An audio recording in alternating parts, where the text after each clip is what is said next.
Good morning po, mga kadengdeng. Na ito na naman po ang inyong madiscarding lola.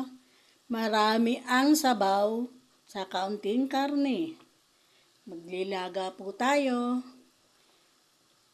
May mais at saluyot at pechay. Yan, dinamihan ko po ng pechay. Tsaka po itong saluyot. Mas maganda po yung maraming gulay para sa mga bata po. Yan po. Nakita niyo po, kumukulo na ang ating nilaga.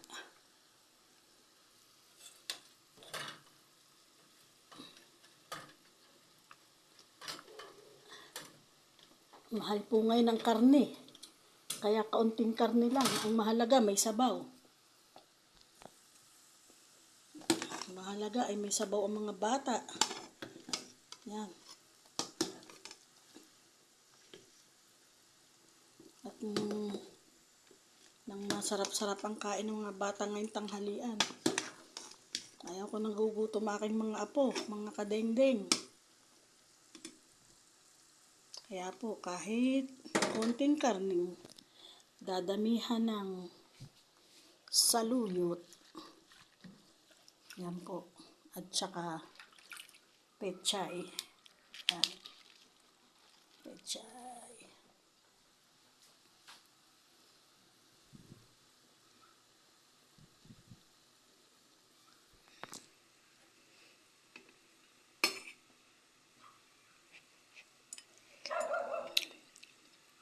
Yan. Pagka kasi may mais po, manamis-namis yung sabaw. Para ganahan yung mga bata pagkain. Kasi masarap yung manamis-namis ang sabaw, lalo na't pag may gulay na saluyot. Oh, kasarap. Para kang may nilagang baka. Basta't may saluyot.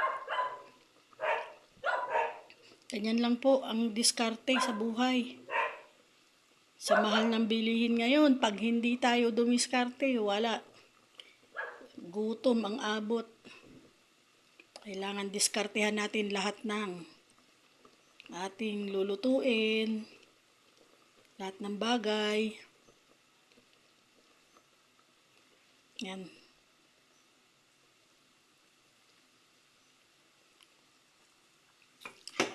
At habang kumukulo po yan, ay hintayin po natin.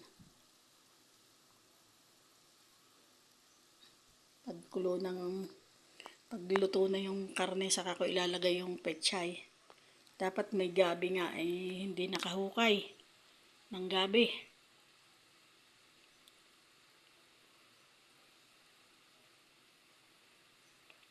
Manamis-namis ang sabaw ng nilaga pagka may mais. Isang mais lang okay na yan, basta yung nagbibigay ng umami, ng lasa sa ating nilaga. Kaya mga kadengdeng dyan, kung gusto nyong magluto ng kakaunti ang inyong mga pangrekado, diskartehan nyo na. Gayahin nyo ko. Diskarte lang ang ginagawa para maging masarap at malinamnam at masustansya ang ating kakainin. Masarap mo yan kung maraming mga talbos-talbos pa nga. Pagsama-samahin sa nilaga. Talaga namang solve na solve ang mga bata mamaya. Kaya wag na kayong mag-atubili, maghanap na kayo sa palipaligid ng mga talbos-talbos. Talbos. Kaya kahit isang isda laang yan. Lagyan nyo ng talbos ng kamote. Lagyan nyo ng isang kamatis. Basta't masarap ang pagkatimpla, ay ayos na yan. Ganyan nga po ang ginagawa ko laang. Huwag nating panghinayangan yung lasa. Ang panghinayangan natin yung hindi makakain ng mga bata. Ayos na yan. Kakain tayo ng masustansya na, affordable pa. Basta't may sabaw. Ayos na ayos sa mga bata. Tama naman. Okay, that's all, folks.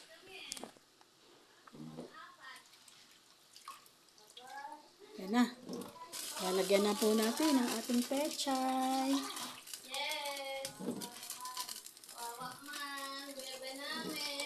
Ayan na po, ang aking apo, tinurukan na po. Okay, ayan. Ayan. Pechay. And then, ang saluyot. Para tayong may dinding na rin. Saluyot. Sarap niyan. Sa nilaga. Huwag kayong mag-atubiling magpakain ng gulay sa inyong mga apo at napakasustansya ho niyan. Buti na lamang. May kapitbahay na may tanim. Sarap nito. Oh. 'Di ba? Diskarte lang ang aabutin.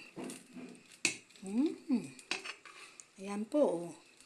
Panay gulay yan na may mais, na may kaunting karne. Pag hindi, sasabihin na naman ng mga apo ko, ang sarap lola ng iyong luto. Kaya po, kahit kaunting karne lang yan, ay inyo pong diskartehan nang makakain ng maayos ang inyong mga apo. Huwag panay hotdog, ham, longganisa. Ang ingay po ng aking anak ay ako'y nagbablog. Kayo po ay diskartehan nyo na. Ayan po, pag lumapot ang sabaw, pagka sarap-sarap na po niyan.